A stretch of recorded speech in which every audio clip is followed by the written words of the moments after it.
कोई भी सेंटर बनता है ना, उस पे कितने लेवल की आपको पता नहीं इंस्पेक्शंस होती हैं। ऐसे ही कोई हवा में सेंटर नहीं चला सकता। बच्चों का पैसा खाया, प्रूव करो। मैंने सेंटर से मेरी कंपनी ने पैसा निकाल कर हड़प लिया, आप प्रूव करो। ठीक है, रेंट एग्रीमेंट 1,20,000 का प्रूव करो। मुझे कोई किसी ने काटा था उस समय, पागल कुत्ते ने, मैं 1,20,000 का उनके साथ में रेंट एग्रीमेंट करता। 1,20,000 इज़ एन अमाउंट मैम। तो हमारी ट्रेनिंग कहाँ हुई? अच्छा, हमारी तो ट्रेनिंग ही नहीं हुई, एक नंबर। दूसरा, ये बोलते हैं कि बच्चों का पैसा खा लिया हमने। अगर बच्चों का पैसा खाया तो गवर्नमेंट ने कहीं ना कहीं तो पैसा भेजा होगा ना। तो वो पहले तो ये गुलाम नबी जी इसको वेरीफाई करवा लें कि भाई वो पैसा आया भी है हमारे पास कि नहीं आया, क्योंकि कोर्स चला ही नहीं, ट्रेनिंग इंसेप्ट ही नहीं हुई। बिना कोई कोर्स नहीं चला, कोई ट्रेनिंग नहीं चली, कुछ भी नहीं हुआ, लॉकडाउन था, तो आपसे उस पूरे 6-7 महीनों का रेंट मांगा जा रहा है रेंट, और एलिगेशंस हम पे बहुत सीरियस लगा दिए हैं। और हमारी स्कीम्स पे गवर्नमेंट बहुत ट्रस्ट करते हैं हम प्रोजेक्ट इंप्लीमेंटिंग एजेंसीज को हमारे प्रीवियस रिकॉर्ड देखकर, हमारी प्रीवियस काम देखकर। तो कंप्लेंट भी की है ना, इन्होंने कंप्लेंट भी की है आपके डायरेक्टर को। लेटर लिखा था मुझे, वो वहाँ से मेरे को वहाँ के हेड ऑफिस ने मुझे वो भेजा है। इसमें इन्होंने सीधा ये कंप्लेंट में ये लिखा है 1,20,000 इंटू 6 मंथ, 7,20,000 का रेंट। प्रधानमंत्री कौशल विकास योजना के तहत देश भर में स्किल प्रोग्राम्स चलाए जा रहे हैं, और ऐसा ही एक प्रोग्राम डोडा में भी चलाया गया, और वहाँ पर ये आरोप लगाया गया कि इस स्किल प्रोग्राम के चलते एक बहुत बड़ा घपला हुआ। जिन पर आरोप लगा है वो मेरे साथ इस वक्त मौजूद हैं।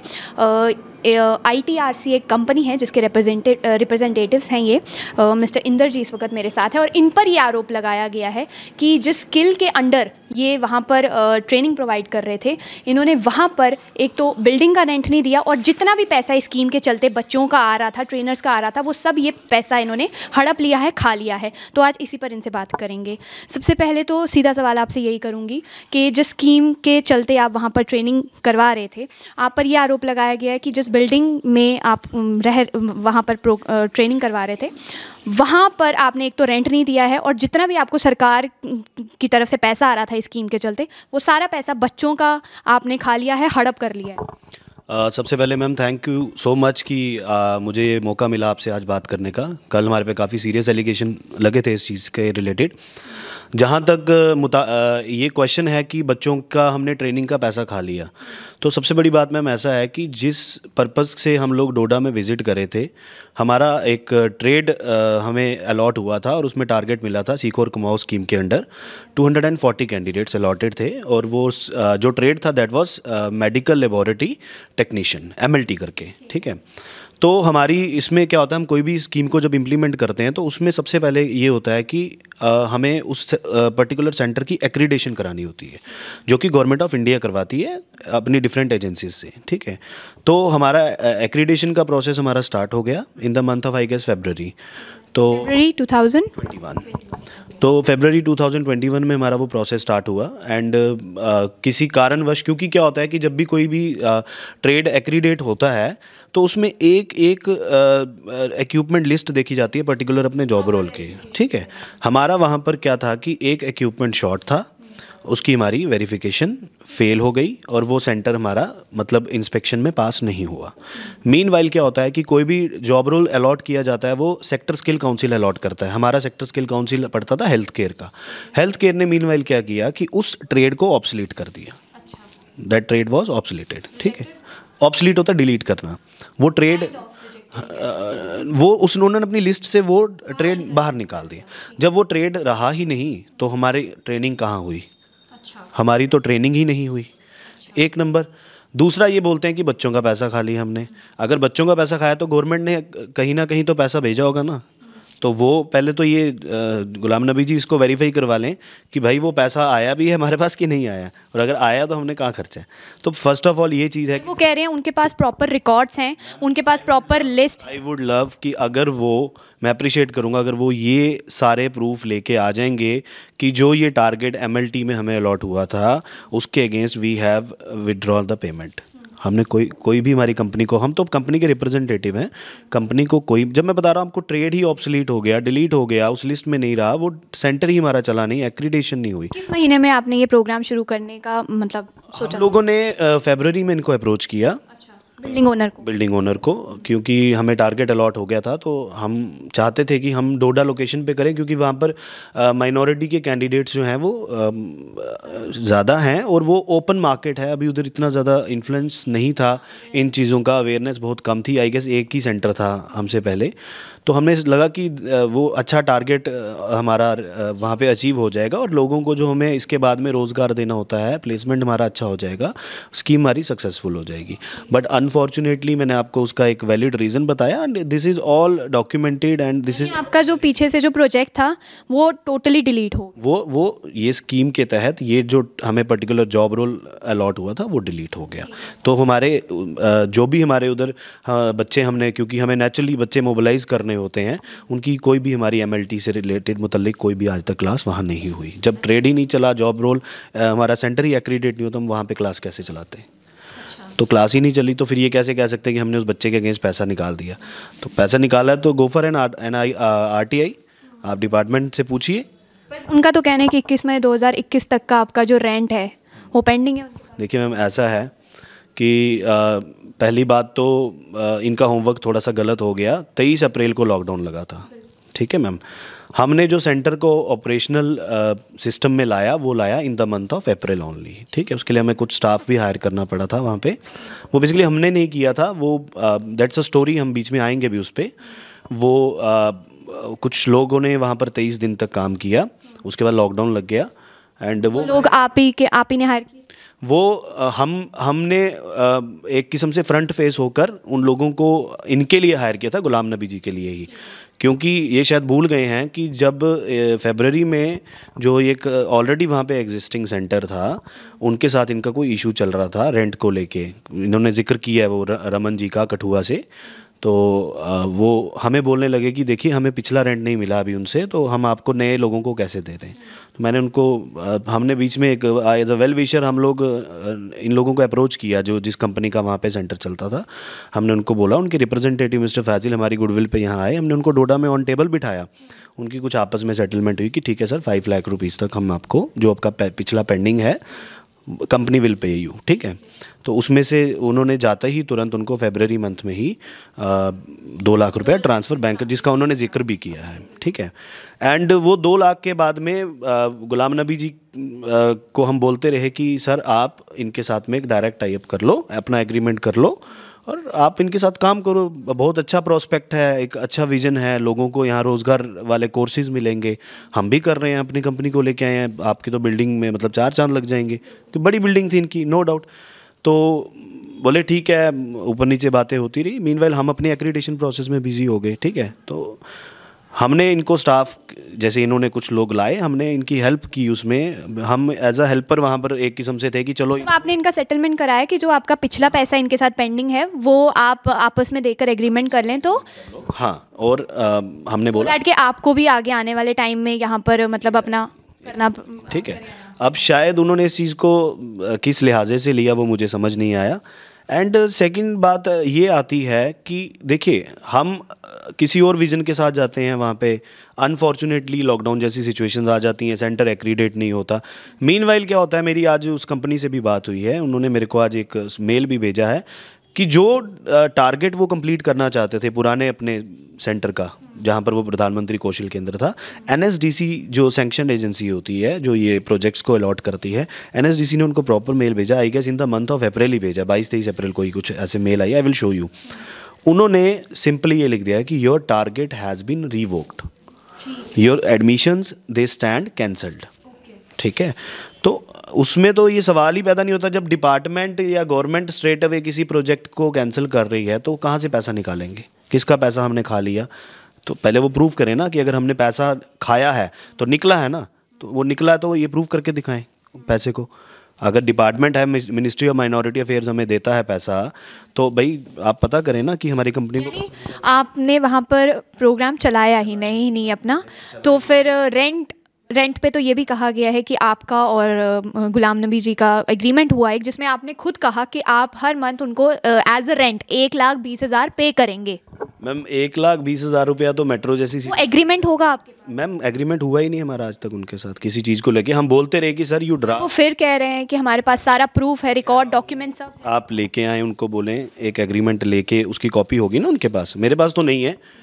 क्या पता उन्होंने खुद अकेले जाके कोर्ट में 2 सिग्नेचर कर दी हो, ऐसा तो नहीं है। विटनेस भी होंगे ना उधर।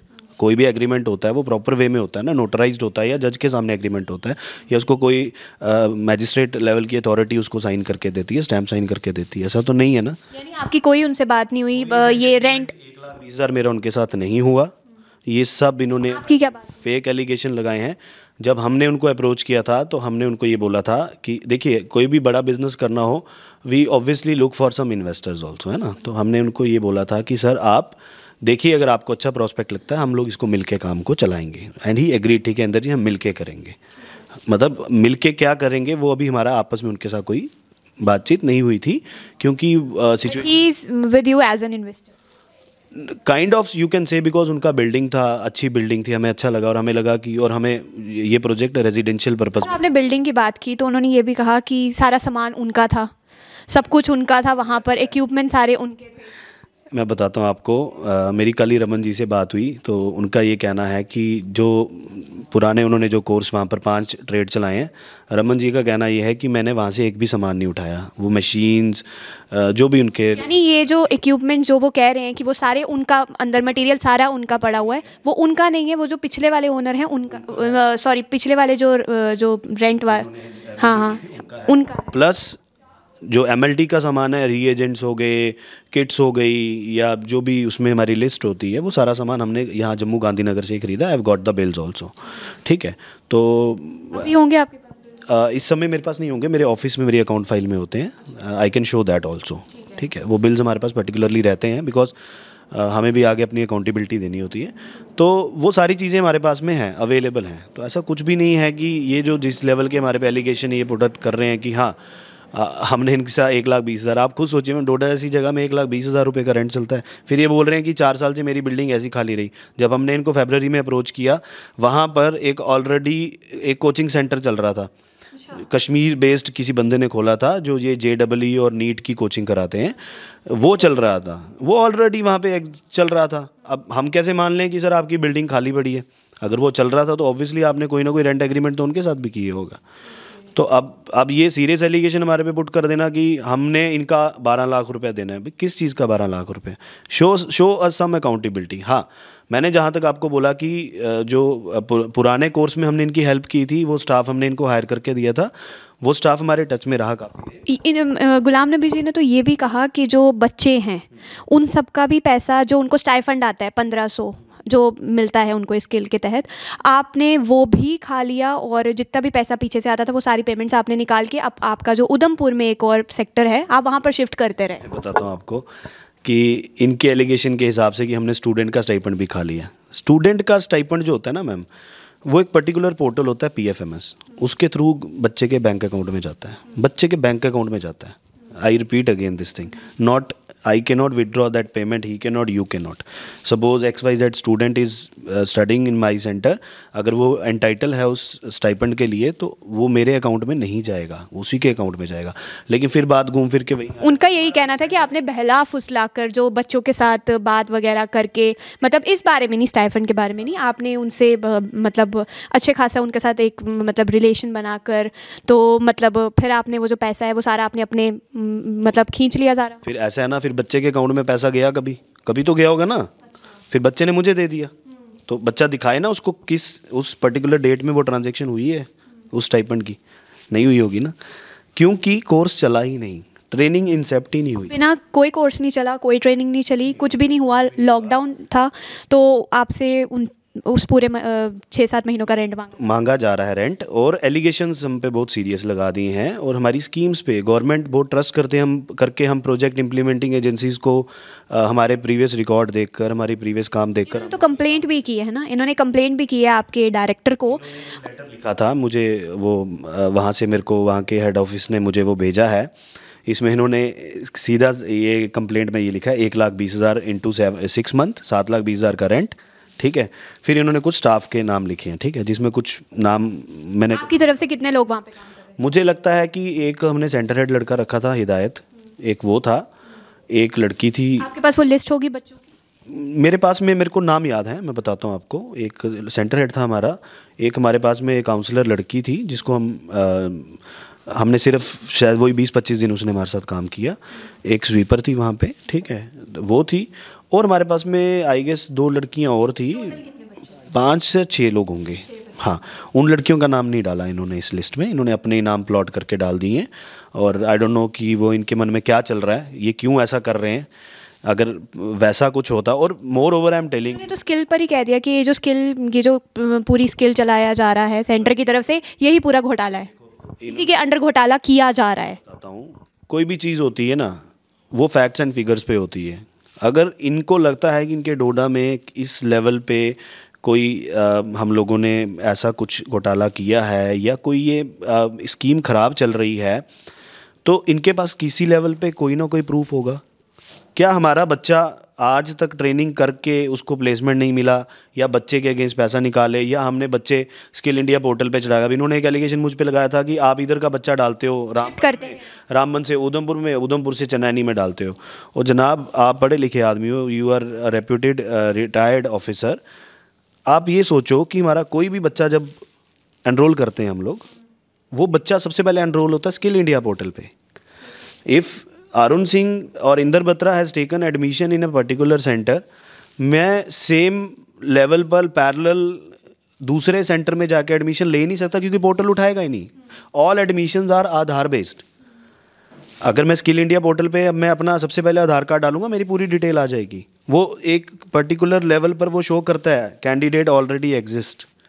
हमारे पास भी काफ़ी बच्चे आते हैं ट्रेनिंग में, जब हमारे मोबिलाइज़र मार्केट में जाते हैं, वो दे ब्रिंग द कैंडिडेट्स। और जब हमारी MIS टीम उस पर्टिकुलर पोर्टल पे बच्चे को चढ़ाती है, तो सामने जो जिसने ऑलरेडी कोर्स किया होता है पहले, वो सामने आ जाता है पोर्टल पे कि दिस कैंडिडेट ऑलरेडी एग्जिस्ट। तो हम बच्चे इधर से उधर कर ही नहीं सकते हैं। ये तो इन्होंने, इनके दिमाग में पता नहीं क्या चल रहा है, ये क्यों हम पे इस तरह के एलिगेशन लगा रहे हैं। अब उनका कहना है कि हमने आगे जाकर जो कंप्लेंट है वो हम फिर करते रहेंगे, और उन्होंने ये भी कहा है कि पूरा मतलब सेंटर के अंदर एक स्कीम चल रही है जो पूरे तरीके से उसके अंदर जो कंपनियां काम कर रही हैं वो घोटाला। देखो, इन्होंने जो गवर्नमेंट की स्कीम्स हैं उनकी इमेज को ही टार्निश कर दिया ताकि पब्लिक का भरोसा ऐसी स्कीम से हट जाए। पब्लिक तो ये सोच, इन्होंने स्पेसिफिकली आपका भी नाम लिया, मैं बता रहा हूँ, आप दोनों ने, इंदर बत्रा ने और अरुण जी ने, जो पैसा है स्कीम के चलते वो बच्चों का खाया है। बच्चों का ही नहीं, उनका स्टाइफंड भी हड़प लिया है, उनका ट्रेनर्स का पैसा भी ले लिया हुआ है। मतलब जितनी भी पेमेंट्स आती थी वो सारी आपके पास आती थी। और आपका कहना ये है कि आपका जो ये प्रोग्राम था, जो प्रोजेक्ट था, वो पीछे से पहले ही कैंसिल हो गया। जब कैंसिल ही हो गया तो हमने कहा, आपके पास कोई प्रूफ? मैं आपको एक मेल दिखा देता हूँ, ये I have got the mail, आप इसको पढ़ के बताएं ज़रा सबके सामने। ये उनकी, ये जो जिस पे ये हमारे जिस बेसिस पे हमारे पे एलिगेशन लगा रहे हैं ना, ये उधर से मेल मंगवाई है मैंने, ठीक है। ये कब की मेल है मैम? फ्राइडे 23 अप्रैल 2021 2:45 बजे। आप प्लीज़ पढ़ें इसको, क्या लिखा है। ये मैं ज़रा कहूँगी अपने कैमरामैन को ज़रा इस पर थोड़ा सा फोकस करें।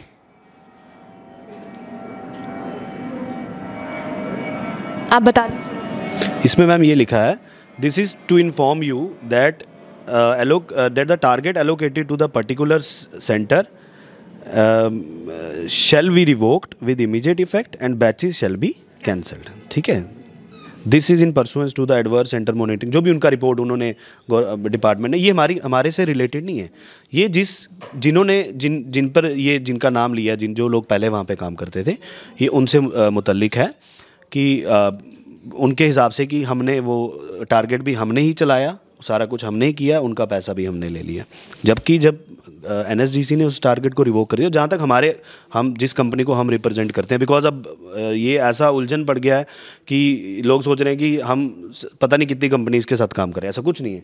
जिस कंपनी के साथ हम काम कर रहे हैं, दैट्स वेरी क्लियर कट कि उस पर्टिकुलर SSC में उस ट्रेड को ऑब्सलीट कर दिया, मतलब डिलीट कर दिया। तो वो कोर्स हमारा कहीं पर चला ही नहीं। Then on what cost easy pan India. क्या कह रहे हैं? मैंने कहा वो पैन इंडिया में ऑब्सोलीट हो चुका है टारगेट जो था, मतलब कि हेल्थ केयर के अंदर जो आता है एमएलटी का, ये सिर्फ ये नहीं है कि सिर्फ डोडा सेंटर का ही बंद हुआ है।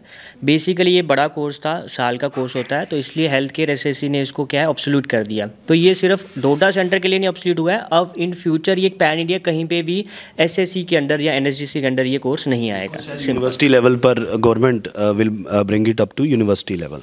तो कहने का मतलब ये है कि अब विदाउट एनी, बट आपके ऊपर इतने सीरियस एलिगेशंस लगाए गए हैं। ही मैं कह रहा हूँ, इसीलिए मुझे आज आपके चैनल में आना पड़ा। I was travelling somewhere yesterday and I had to come back today. और मुझे मैंने जुनैद जी को कॉल भी किया था इसके लिए कि some serious allegations have been put against us. और देखिए इसमें मैंने बताया ना, स्कीम्स की इमेज को टार्निश करने की कोशिश की है, सेंटर की वो भी। ठीक है मैम, कोई भी सेंटर बनता है ना, उस पर कितने लेवल की आपको पता नहीं इंस्पेक्शंस होती हैं। ऐसे ही कोई हवा में सेंटर नहीं चला सकता, प्रॉपर एजेंसीज बनी होती हैं। Those who actually you know they look into the matter. वो एक्रीडेशन प्रोसेस अलग होता है, टारगेट एलोकेशन अलग होता है। अगर कोई बैच चला है ना, उसकी सीसीटीवी रिकॉर्डिंग्स होती हैं। अगर एनएसडीसी के अंडर कोई बैच चला है, उस पर पीएमकेवीवाई वालों का एक पोर्टल है जिसमें बायोमेट्रिक अटेंडेंस होती है बच्चे की।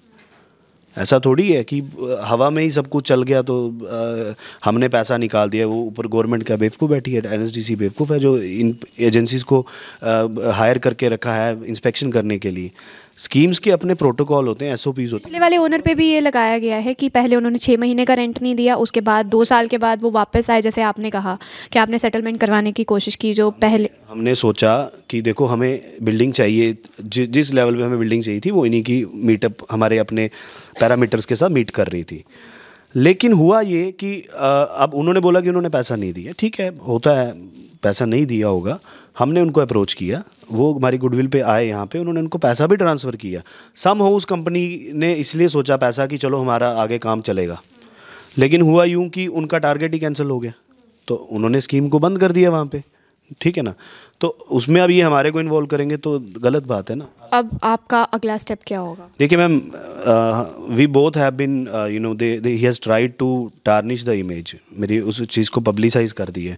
हम ऑलरेडी एक एजुकेशनल बैकग्राउंड से पूरे साफ तरीके से कहा है कि आपने घोटाला किया है और आपने बच्चों का भी, सबसे बड़ी बात है, बात ये है, हम ऑलरेडी अपने एजुकेशनल सिस्टम से जाने जाते हैं। ठीक है, we both belong to Udhampur. ठीक है, जितना हमसे अच्छा काम हो सकता है हम कर रहे हैं। ठीक है, अब उन्होंने हमारे पे ये एलिगेशन लगाए हैं, या तो वो इस चीज़ को प्रूव करें। ठीक है, अगर वो प्रूव नहीं कर पाते हैं, he has to take his words back. ठीक है, let him we will give him some time. तुम समय देखेंगे मैम, 2-4 दिन में उनको बोलेंगे आप प्रूव कीजिए ना, मैंने बच्चों का पैसा खाया, प्रूव करो। मैंने सेंटर से, मेरी कंपनी ने पैसा निकाल कर हड़प लिया, आप प्रूव करो। ठीक है, रेंट एग्रीमेंट 1,20,000 का प्रूव करो। मुझे कोई किसी ने काटा था उस समय, पागल कुत्ते ने, मैं 1,20,000 का उनके साथ मैं रेंट एग्रीमेंट करता। 1,20,000 is an amount ma'am.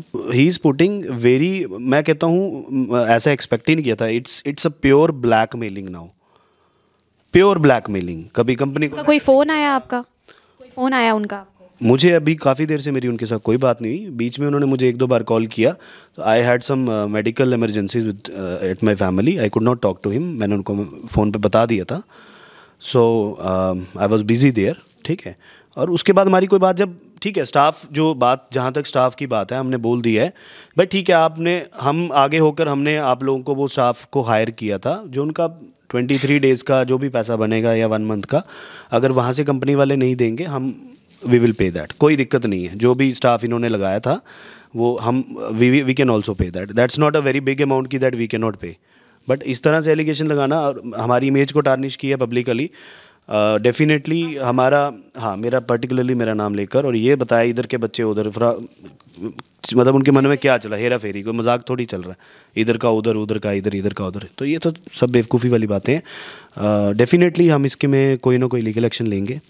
We can I will consult my lawyer also. कल से मेरी बात चल रही है, तो देखेंगे कुछ ना कुछ। आपने डिसाइड कर लिया कि इसके बाद? I have decided, I am not going to stop here, I have already decided this thing.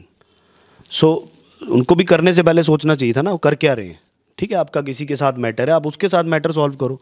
आप हमें इन्वॉल्व कर रहे हो, हमारा जब काम ही नहीं आपके साथ स्टार्ट हुआ, हमने उनको एक दिन बोला कि हमें अपना सामान लेना है, बस वहाँ से उनका सारा। आपका सामान जो वहाँ पे पड़ा वो भी नहीं अभी तक? मेरे कंप्यूटर पड़े हैं वहाँ पे। वापस उन्होंने दिया? कहाँ दिया, मुझे कुछ नहीं दिया उन्होंने। लेने गए? मैं वही बोल रहा हूँ, मैंने एक दिन बोला कि हमने डिसाइड किया, उनको बताया कि सामान लेना है, हमारा MLT के रीएजेंट्स होते हैं जो हमने खरीदे, क्योंकि जब कोर्स ही नहीं चला तो देवर वेरी कॉस्टली रीएजेंट्स जो लेबॉर्टरीज़ में यूज़ होते हैं। हमें लगा कि हम जिस दुकान से हमने लिए हम उनसे बात करेंगे कि उधमपुर वाला सामान भी है, जम्मू डोडा वाला भी है, हम उनको कोशिश करेंगे कि चलो कुछ डिस्काउंट करके हम उनको वापस दे देंगे, ताकि चलो हमारी कोई ना कोई रिकवरी हो जाए, ठीक है ना। अब वो तो अपना 4 साल का रेंट उनका किसी और के साथ था, वो हमारे को बीच में लेके आ गए, लेटर हमको भेज दी, 12 लाख रुपए का क्लेम कर रहे हैं।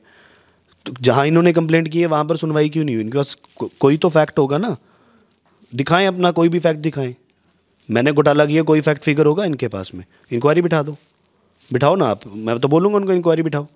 बताओ मैंने कि आपके डोडा के सेंटर में जब ऑपरेट किया, बताओ मैंने किस बच्चे का पैसा खाया, मैंने कौन सा पैसा निकलवा लिया, मैंने मतलब कंपनी ने कौन सा पैसा निकलवाया। तो ये सब एक बड़े फेक एलिगेशंस हैं इतने बड़े आदमी से। We never expected this type of जो उन्होंने हम पे वो एलिगेशन लगाए हैं, तो उनको अपने वर्ड्स वापस लेने होंगे। मैं तो बड़े एक सिंपल लैंग्वेज में उनको बोल रहा हूँ, if you will not take it back तो हमें कोई ना कोई फिर हमें लीगल एक्शन लेना पड़ेगा। तो ये थे हमारे साथ इंदर बत्रा जी, जिनका कहना है कि उन पर एक सेंटर बेस्ड जो स्कीम है उसके चलते बहुत ये आरोप इन पर लगाए गए, एलिगेशन लगाए गए कि ये जो स्कीम ये चला रहे हैं उसके अंडर ये बहुत सारे घोटाले कर रहे हैं, बच्चों का पैसा खा रहे हैं, बच्चों का ही नहीं ट्रेनर्स का पैसा खा रहे हैं। और जिस बिल्डिंग में ये प्रोग्राम ये चला रहे थे उस बिल्डिंग का रेंट जो कि बताया गया कि 12 लाख पेंडिंग है, और वो भी अभी तक इन्होंने नहीं दिया है। ये जो बिल्डिंग ओनर है गुलाम नबी, ये इन पर एलिगेशंस लगा रहे हैं। तो जैसे कि इन्होंने कह दिया कि आने वाले कुछ टाइम में 2-4 दिनों में अगर वो अपने वर्ड से वापस नहीं लेते हैं और अगर उनके पास कोई प्रॉपर प्रूफ है कि इस स्कीम के अंदर घोटाला किया गया है, बच्चों के पैसे खाए गए हैं, अगर इनके पास कोई प्रॉपर प्रूफ है तो वो प्रूव करें, वो इंक्वायरी बिठाएं और प्रूव करें। अगर नहीं है तो या तो उनको वर्ड्स वापस लेने पड़ेंगे, अदरवाइज़ ये जो रिप्रेजेंटेटिव्स हैं इस कंपनी के, इनको कोई ना कोई उन बिल्डिंग ओनर के खिलाफ कोई लीगल एक्शन लेने पर ये मजबूर हो जाएंगे।